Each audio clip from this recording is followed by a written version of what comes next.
भगत जी एवं पूर्व मंत्री यहाँ पर उपस्थित हुए हैं और जिला पंचायत जशपुर के सदस्य हैं लालदेव भगत जी, साथ में सभी जनजाति समाज के जो जनजाति सुरक्षा मंच के समर्थक हैं वो सब लोग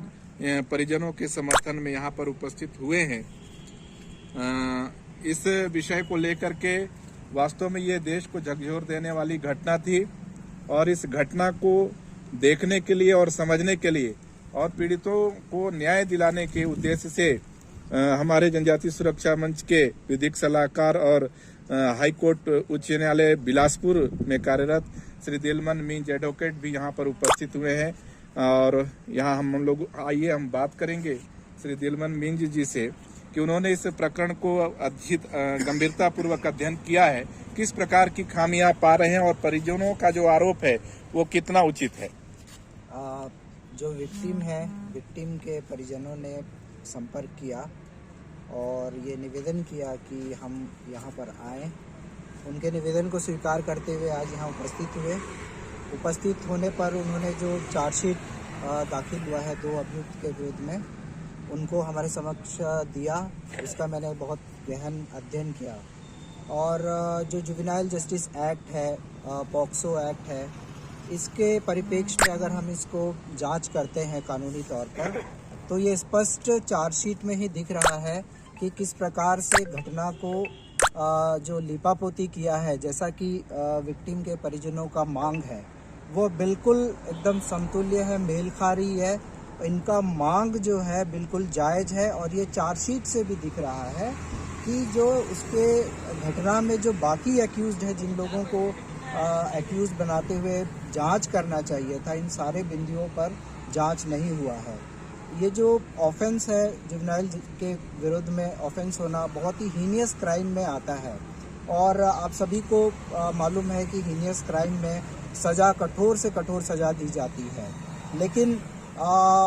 इसमें जो इन्वेस्टिगेशन एजेंसी है, प्रशासन है, इनको जो है 5th शेड्यूल में ये एरिया आता है जशपुर जिला और ट्राइब्स के साथ में ये ऑफेंस हुआ है, हीनियस ऑफेंस। ऐसे ट्राइब्स के साथ में 5th शेड्यूल के एरिया के क्षेत्र में जो ऑफेंस हो रहा है उसमें इनसेंसिटिवनेस डॉक्यूमेंट पे आपको दिखेगा, आप इस चार्जशीट को पढ़ेंगे तो मैं निश्चित ही परिजनों के साथ हूँ, विक्टिम के साथ हूँ और मुझे जो उचित लगेगा हम उचित कानूनी कार्रवाई उसको आगे तक रहेंगे और अंतिम सांस तक रहेंगे। इसको में अगर प्रस्तुत किया जाए तो हाईकोर्ट इसको जांच में लेकर के अन्य जो संबंधित आरोपी हैं उनके विरुद्ध कार्रवाई करेगी। कोर्ट से तो हमेशा न्याय ही प्राप्त होता है। जब जब जो है पीड़ित न्यायालय का दरवाजा खटखटाया है, उनके साथ न्याय ही होता है। विदारक घटना है। मुझे लगता है कि इसमें अधिकारियों को बचाने के लिए लिपापोती का काम हो रहा है और बेचारे गरीब लोग हैं, उनको वो सहयोग नहीं कर रहा है प्रशासन। इस प्रकार का एक सोच बनती है, ये आंख से दिख भी रहा है और सरकार के बिना अनुमति का, सरकार के बिना सलाह का जिला प्रशासन अपने तरफ से दिव्यांग का संस्था खोलता है और खनिज न्यास का पैसा लगा करके और बंदरबाट करने का जो प्रयत्न किया। दूसरी बात है कि घटना एक दिन पहले होती है, फिर दूसरे दिन रात को एफआईआर होता है, वो भी अधिकारी एफआईआर नहीं कराता है। मेरे जानकारी के अनुसार वहाँ की जो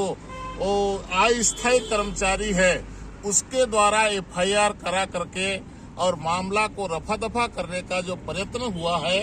ये चिंताजनक है और अंतिम छोर तक जब तक ये न्याय के लिए जब तक ये